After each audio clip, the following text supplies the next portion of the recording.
très chers élèves. Je m'adresse à travers la plateforme d'enseignement et de soutien scolaire mise en place par le ministère de l'Éducation nationale aux élèves de 3e année secondaire et précisément aux filières lettres et philosophie et langues étrangères, pour aborder ensemble le dernier objet d'étude contenu dans le programme, à savoir la nouvelle fantastique.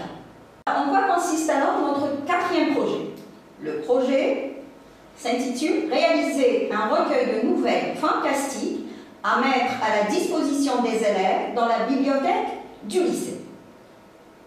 Donc, ce qu'on attend de vous dans ce dernier projet du programme est d'exprimer votre imaginaire en réalisant un recueil de nouvelles fantastiques, c'est-à-dire un petit ouvrage rassemblant tous vos écrits fantastiques dans le but de troubler le lecteur et le pousser au questionnement, qui est une caractéristique majeure du fantastique. Et une fois vos nouvelles rédigées, corrigées et assemblées, vous allez les mettre à la disposition de vos camarades dans la bibliothèque du lycée. Concernant ce premier cours, qu'est-ce que nous allons voir? Alors, je vais vous présenter le projet, je l'ai déjà fait, l'objet d'étude, on va expliquer l'objectif de la séquence et quelques notions appartenant au domaine de la narratologie. Donc, quels sont les objectifs de la séance d'aujourd'hui? Alors, premièrement, vous allez redécouvrir le genre de la nouvelle et les éléments inhérents au récit. Je dis bien redécouvrir parce que vous avez déjà étudié la nouvelle réaliste en 1re année et la nouvelle d'anticipation en 2e année. Deuxièmement, vous allez vous familiariser avec la notion du fantastique, chose qui sera nouvelle cette année. Qu'est-ce qu'une nouvelle?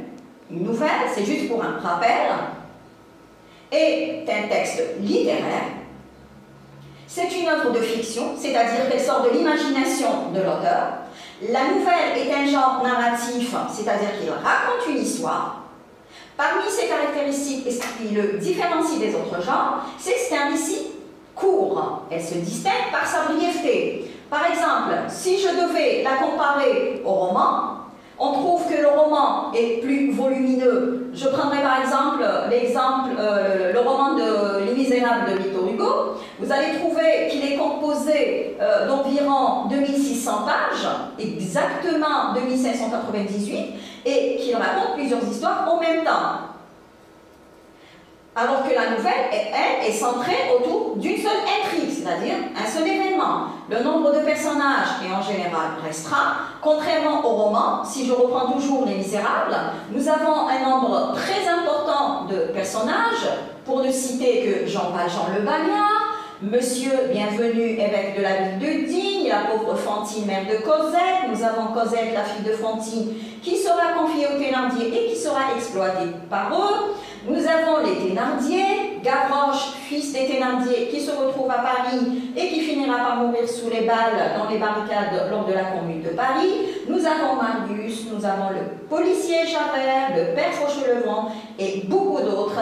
Et chacun a son histoire, contrairement à la nouvelle, comme nous allons le voir tout à l'heure. Le décor de la nouvelle est limité à ce qui est nécessaire au récit. Ça veut dire qu'on ne va pas s'étaler dans les descriptions ou la présentation de décors qui n'apportent pas d'informations supplémentaires au récit. Le récit, dans la nouvelle, entretient le suspense jusqu'à la chute, c'est-à-dire une clôture soudaine du récit qui crée un effet sur le lecteur. Alors, j'ai défini certaines notions. Par exemple, le suspense, c'est l'état d'attente anxieuse de la suite de l'action suscitée chez le spectateur ou chez le lecteur. Qu'est-ce qu'on appelle aussi une chute? C'est une fin inattendue d'un récit ou d'une histoire. Qu'est-ce que le fantastique maintenant? Alors, la littérature fantastique est née en Angleterre au XVIIIe siècle. Mais ce n'est qu'au XIXe siècle qu'elle connaît son âge d'or. Le genre ne cesse de s'affiner et de briller de toutes ses facettes. Elle se définit par l'irruption d'un élément surnaturel dans un cadre réaliste. Le fantastique se différencie du merveilleux avec l'intrusion de phénomènes surnaturels dans la réalité quotidienne. Par exemple, l'apparition de photos, objets animés, anthropomorphisme. Qu'est-ce qu'on appelle anthropomorphisme? Par exemple, c'est lorsque des objets seront animés et vont prendre des caractéristiques d'humains. Là, vous avez par exemple une apparition de fantôme, là, vous avez un vampire ou un loup-garou, et c'est ce qu'on appelle l'anthropomorphisme. Et le réalisme, c'est quoi le réalisme? C'est une conception du 19e siècle, conception artistique et littéraire du 19e siècle, selon laquelle l'écrivain ou l'auteur ne doit pas chercher à idéaliser le monde et les hommes, mais doit s'attacher à le représenter tels qu'ils sont dans la réalité. Et le fantastique, par contre, installe un climat de peur, d'épouvante dans un monde le plus réaliste possible, alors que le merveilleux correspond à un phénomène inconnu, encore jamais vu, mais dans les événements surnaturels qui s'y déroulent, ne provoque aucun étonnement chez les personnages et le lecteur. Nous avons par exemple, dans le merveilleux, des animaux qui peuvent parler, les personnages sont doués de dons magiques, par exemple les fées, les sorcières. On peut y rencontrer des créatures qui n'existent pas dans la réalité, par exemple des géants, des trolls, des lutins, mais tout cela est accepté et sous-tend une histoire heureuse. Donc le lecteur, cela provoque une hésitation entre deux explications. Une explication rationnelle et une autre surnaturelle. L'explication rationnelle appartient au domaine de la raison. Ça veut dire qu'on va essayer d'expliquer le phénomène que nous avons vécu. Est-ce qu'il est dû à une hallucination, ou alors un délire maladif, ou alors suite à une folie, ou on a vu cette chose-là dans un rêve. Par contre, l'explication surnaturelle, c'est une explication qui semble échapper aux lois naturelles que nous connaissons dans la vie de tous les jours. Le phénomène surnaturel aurait bel et bien eu lieu et perturberait ainsi l'organisation du monde tel que nous le connaissons.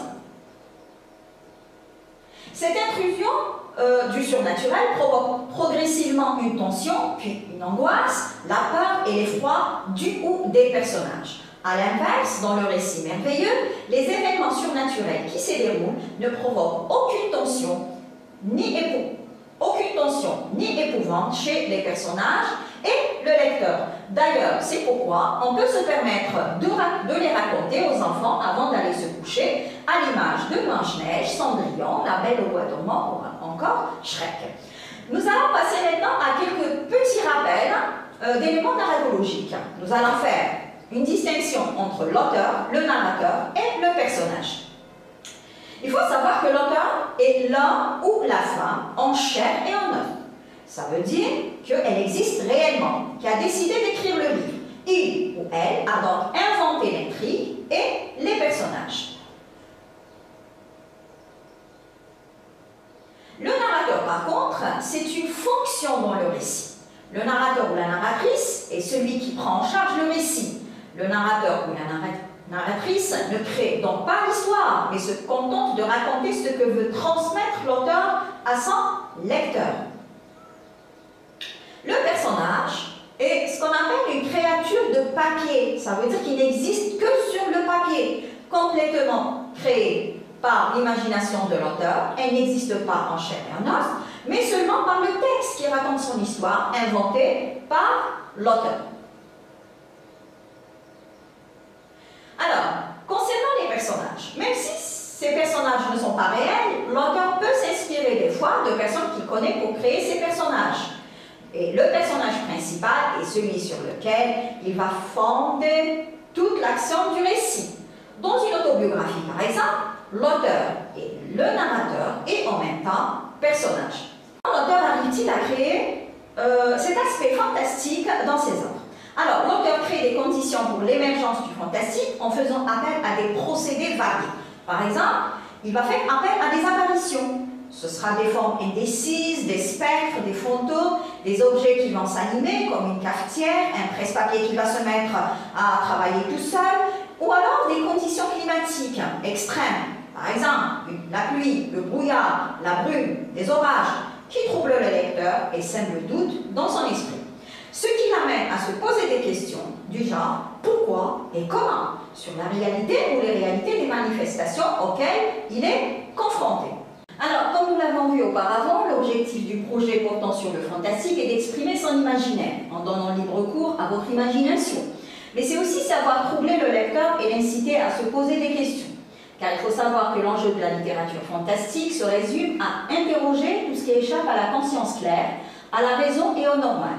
décrypter le monde et bousculer toutes nos certitudes à travers des questions qui nous hantent. Qu'est-ce que la réalité? Y a-t-il une autre réalité parallèle qui nous échappe? Où passe la frontière entre le possible et l'impossible? De quoi sommes-nous certains? Alors, pour vous illustrer ce questionnement, je vous propose cet exemple d'illustration. Alors, à partir des 5 mots suivants, rédigez une phrase qui pourrait être tirée d'un récit fantastique. Vous pouvez bien sûr conjuguer les verbes et accorder l'adjectif si nécessaire. Je vous propose le verbe crier, le mot brouillard, le verbe disparaître, le mot château et l'adjectif rouge. Alors, je vous propose une possibilité de réponse. Je précise qu'il ne s'agit que d'une proposition. On peut produire des dizaines d'autres. Alors, soudain, une silhouette apparut et disparut furtivement dans le château que nous visitions. Je poussai un cri de douleur. Je courus vers l'extérieur et je me retrouvai seule dans le brouillard, ma chemise tachée de rouge. Quelle est la nature de cette apparition? Est-ce que c'est une apparition réelle ou irréelle? Cette capacité de disparaître furtivement, n'est pas une faculté humaine. Et puis, la référence aux conditions climatiques, le brouillard, les vents violents, les orages et les pluies, comme nous l'avons vu, créent une atmosphère d'inquiétude, d'inquiétante étrangeté qui entraîne chez le personnage des sensations négatives, de peur et de doute. Ensuite, cette tache rouge ne peut être que du sang, étant donné que le personnage a crié de douleur. Mais rien n'est certain. Et voilà tout l'enjeu du fantastique. Vous troubler pour vous interroger sur la réalité ou les réalités de ce que vous venez de vivre. Nous passons maintenant à d'autres notions de narratologie, à savoir le narrateur et le point de vue. Il faut savoir que dans un récit, le terme de narrateur ou narratrice est celui ou celle qui prend en charge l'acte de raconter une histoire. Le plus souvent, c'est une entité fictive, c'est-à-dire que celui qui raconte n'existe pas réellement. C'est un être de fiction à qui l'auteur donne la charge de raconter les événements. Donc c'est une fonction dans le récit.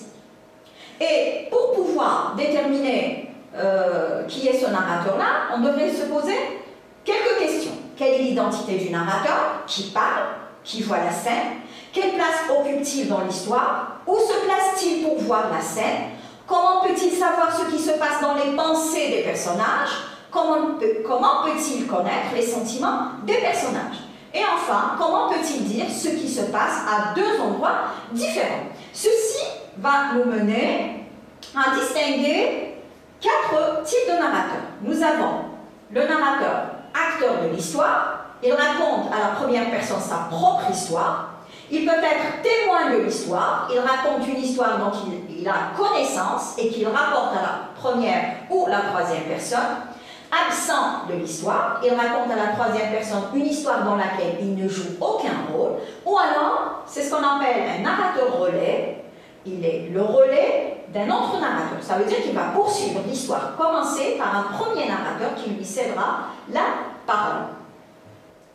L'étude du récit suppose donc qu'on s'interroge avant tout sur son statut, situer le narrateur dans ou en dehors de l'histoire, et son point de vue, qu'on appelle également la focalisation, qui permet de préciser la position qu'adopte le narrateur quand il raconte. Concernant le statut du narrateur, on distingue 2 statuts. Un statut interne et un statut externe. Dans le statut interne, le narrateur, comme nous l'avons déjà expliqué, fait le récit de sa propre vie. Ça veut dire qu'il est narrateur personnage ou d'événements dont il a été témoin.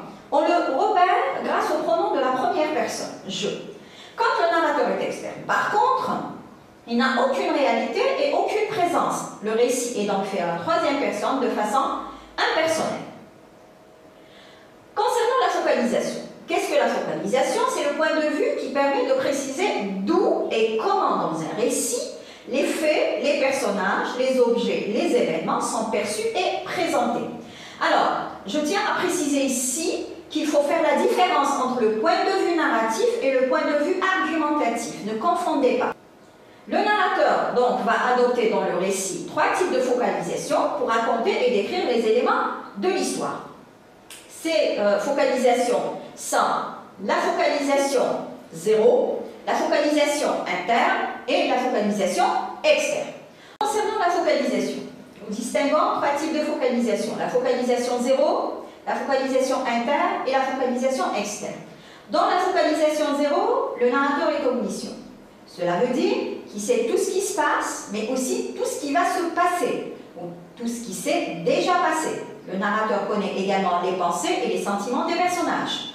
Par contre, dans la focalisation interne, le narrateur est souvent un personnage. Le récit est vu par son regard et au fur et à mesure qu'il découvre les événements. La focalisation externe, le narrateur ne rapporte que les apparences extérieures à l'image d'une caméra qui filme de l'extérieur. Alors, il faut savoir que l'étude du récit implique qu'on s'intéresse à la structure de ce récit-là. Un récit est construit en suivant une structure bien déterminée par l'auteur. Si le récit est bref, vous aurez une seule structure, comme celle schématisée. Si le récit est plus long, la structure peut contenir une succession de séquences narratives. Alors, qu'est-ce que nous avons ici? Dans le schéma narratif, nous avons une situation initiale. Dans cette situation initiale, on se pose les questions qui, où et comment. Ensuite, il y a un élément déclencheur ou perturbateur, déroulement des événements ou des actions, dénouement et situation finale. La situation initiale, comme c'est schématisé, est le point de départ du récit. C'est une étape essentielle qui présente les personnages et renseigne sur le cadre dans lequel se déroule l'histoire. L'élément perturbateur, il est schématisé ici par un éclair. Il vient perturber l'équilibre décrit dans la situation initiale. Il peut prendre plusieurs formes.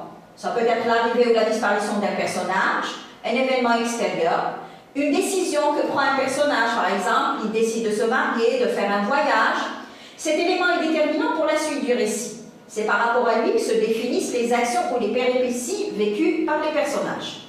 Il provoque la surprise, l'étonnement, la désillusion et des fois la déception du lecteur. Il crée un moment de tension. Les péripéties sont provoquées par l'élément perturbateur, comme nous l'avons dit, parce qu'il a rompu un équilibre initial qui se trouve dans la situation de départ. Les actions décrivent les tentatives ou les moyens choisis par les personnages pour parvenir à ce but final.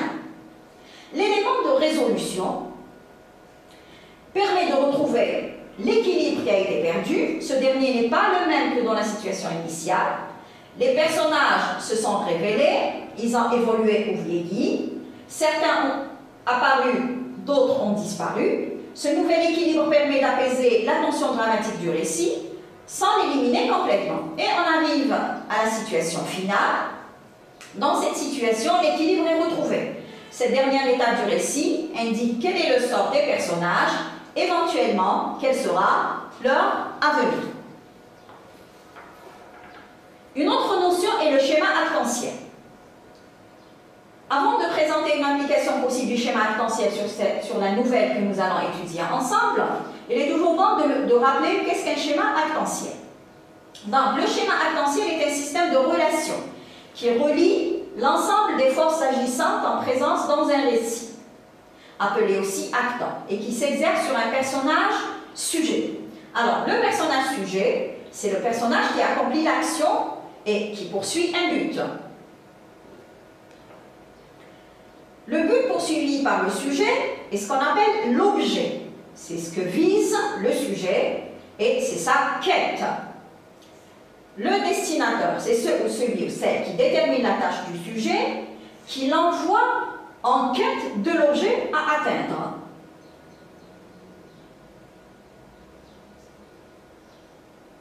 Le destinataire, c'est celui ou celle qui reçoit l'objet, on l'appelle aussi le bénéficiaire, et qui sanctionne le résultat de l'action.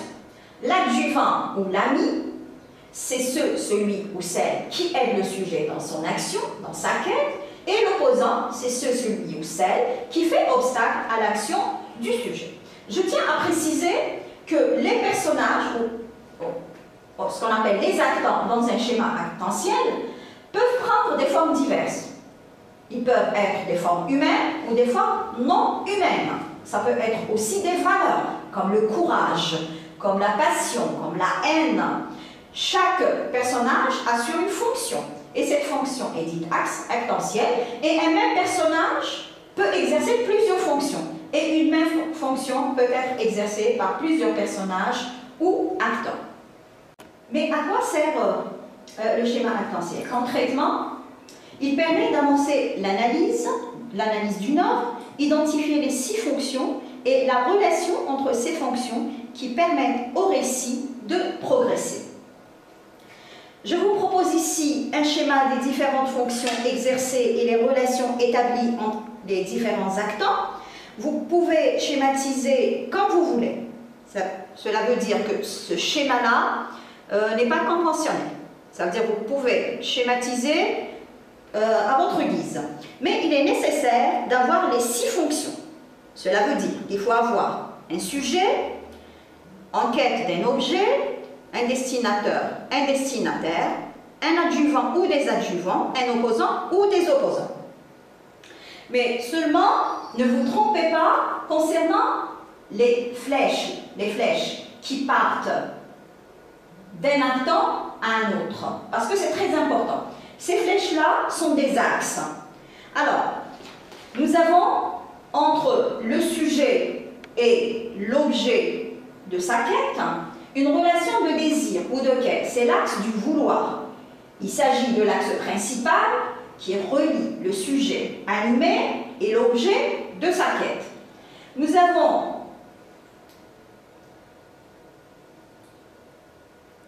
le deuxième axe est l'axe de la communication ou l'axe du savoir. Il est représenté par la flèche qui va du destinateur vers le sujet ou de l'objet vers le destinataire. Et enfin, une relation de lutte qu'on appelle aussi l'axe du pouvoir qui va de l'adjuvant ou de l'opposant vers le sujet ou vers la quête.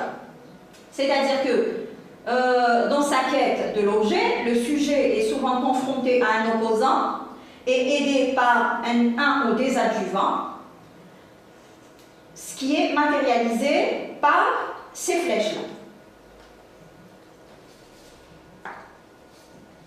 Nous sommes arrivés à la fin de ce premier cours, mais avant de clore cette séance, je vous demande d'aller à la page 170 ou 172 en fonction des éditions du manuel scolaire. Vous y trouverez la nouvelle que nous allons étudier ensemble. Je vous demande de lire le premier extrait pour la séance prochaine. C'était Madame Mourabia et Mademoiselle Brich du lycée Rabban. Au plaisir de vous retrouver au prochain cours. Prenez soin de vous et au revoir.